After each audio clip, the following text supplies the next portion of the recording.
ہمارے خداوند یسوع کی انجیل مقدس لوکا کے مطابق اس کا 24واں باب 35 سے 48 آیات تک۔ اس وقت شاگردوں نے سب کچھ بیان کیا کہ راہ میں کیا کیا ہوا اور کیوں کر انہوں نے اسے روٹی توڑنے کے وقت پہچانا، اور وہ یہ باتیں کر ہی رہے تھے کہ یسوع آپ ان کے بیچ میں آ کھڑا ہوا اور ان سے کہا کہ تمہیں سلام۔ مگر وہ گھبرا گئے اور خوف کھا کر یہ سمجھے کہ کسی روح کو دیکھتے ہیں۔ مگر اس نے ان سے کہا کہ تم کیوں گھبراتے ہو اور تمہارے دل میں کیوں شک پیدا ہوتا ہے؟ میرے ہاتھ اور میرے پاؤں دیکھو کہ میں ہی ہوں، مجھے چھو کر دیکھو، کیونکہ روح کے گوشت اور ہڈی نہیں ہوتی جیسا مجھ میں دیکھتے ہو۔ اور یہ کہہ کر اس نے ان کو اپنے ہاتھ اور پاؤں دکھائے۔ اور جب خوشی کے مارے انہیں تب بھی یقین نہ آیا اور تعجب کرتے تھے کہ اس نے ان سے کہا کہ کیا یہاں تمہارے پاس کچھ کھانے کو ہے؟ تب انہوں نے بھنی ہوئی مچھلی کا ایک کتلا اس کو دیا، اس نے لے کر ان کے سامنے کھایا اور ان سے کہا کہ یہ میری وہی باتیں ہیں جو میں نے تم سے اس وقت کہی تھیں جب کہ ہنوز تمہارے ساتھ تھا، کہ ضرور ہے کہ وہ سب کچھ پورا ہو جو موسیٰ کی تورات اور صحائف انبیاء اور مزامیر میں میرے حق میں لکھا ہے۔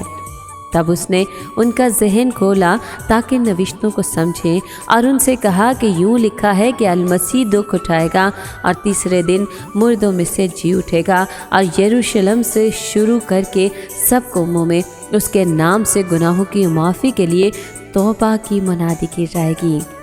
تم ہی ان باتوں کے گواہ ہو۔ پاک کلام کے پڑھے اور سنے جانے پر خداوند کی برکت ہو، خدا کا شکر ہو۔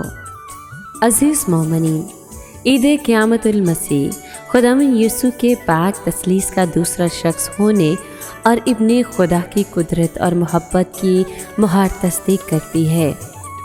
یسوع کا جلال کے ساتھ تیسرے دن مردوں میں سے جی اٹھنا مسیحی عقیدے کی بنیاد، نوشتوں کی کاملیت، ہماری مسیحی خدمت اور منادی کا مرکز اور مراج ہے۔ مقدس پالوس فرماتے ہیں، اور اگر مسیح نہیں جی اٹھا تو ہماری منادی بے فائدہ ہے اور تمہارا ایمان بھی بے فائدہ ہے۔ لیکن مسیح فی الحقیقت ان میں سے جو سو گئے ہیں پہلا پھل ہو کر مردوں میں سے جی اٹھا ہے۔ اسی لیے جشن پاشکا کا مزاج اور رہن سہن مسیحی محبت اور قربانی، امن اور بھائی چارے کی خوشگوار ثقافت اور زندگی کا بھرپور مکاشفہ ہے۔ ذات الہی جو کہ دنیا کا نور ہے، ہم سب پر اپنی تجلی چمکائے اور ہمارے دلوں کو منور کرے، تاکہ وہ لوگ جو موت کے سائے کی وادی میں بیٹھے ہیں روشنی کے اجالوں سے زندگی سرشار کر کے جی اٹھے مسیح کا تجربہ کر کے اس کے بیٹے اور بیٹیاں بن جائے۔ آمین۔